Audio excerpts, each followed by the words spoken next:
September 52 BC, Mount Rhea. The mud is thick, the rain is relentless, and the exhaustion is absolute. Roman legionaries are engaged in brutal, close-quarters combat, their shields splintering under a wave of attackers. Pulling back from the clash, the geometry of this battlefield makes no sense. The Romans aren't advancing, they aren't retreating, they are stationary, fighting back-to-back in two opposite directions, absorbing blows from two entirely different hostile armies at the same time. Just as the Roman lines begin to buckle, a single rider surges into the breach. He wears a bright purple cloak, a deliberate target, riding into the kill zone to rally his breaking infantry. That rider is Julius Caesar. He is at the height of his military career, commanding tens of thousands of elite veterans. Yet right now, his entire army is on the verge of being completely wiped out. It raises a strange question.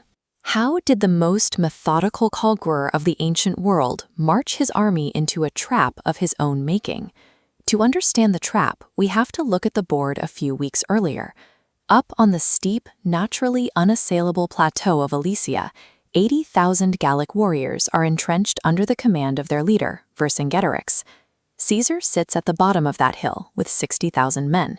Sending his legions charging up a sheer incline into fortified defenses is mathematical suicide. He opts for a total blockade instead. He plans to seal every exit, cut the supply lines, and wait for the 80,000 Gauls to starve.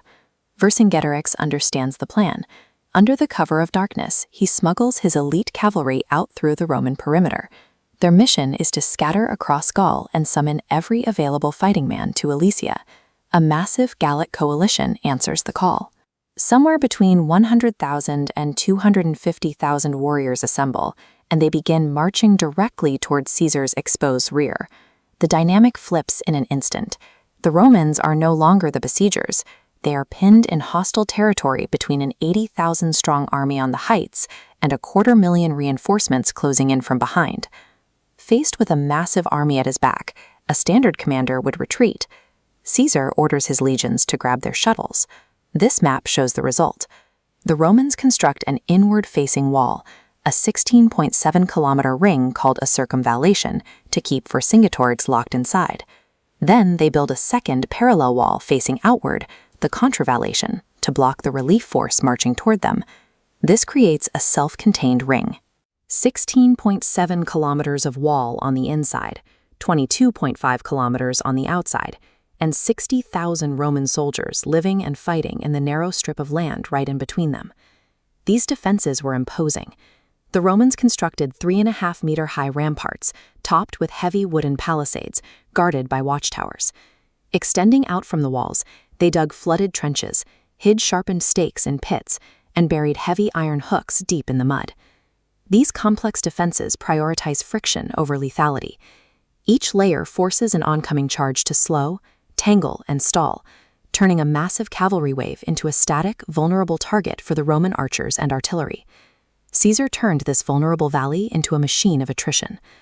By the time an attacker reached the main wall, they had already spent their energy and cohesion navigating a maze of hidden spikes and flooded trenches. When the Gallic relief force arrives, the system is tested. The Roman legions are pinned in the middle of a massive dual-front assault, with tens of thousands of warriors hitting the inner and outer walls simultaneously. The defenses crack at Mount Rhea. The local topography there forces a gap in the fortifications where the traps cannot be properly deployed. The Gallic outside force finds this weak point and pours in, tearing the Roman line apart. We are back at the moment where we started. Mud, chaos, and a collapsing perimeter. Caesar rides directly into the melee, his bright purple cloak visible, fighting to stabilize the line. To end the stalemate, Caesar orders his 10,000 reserve Germanic cavalry to ride out of the fortifications entirely.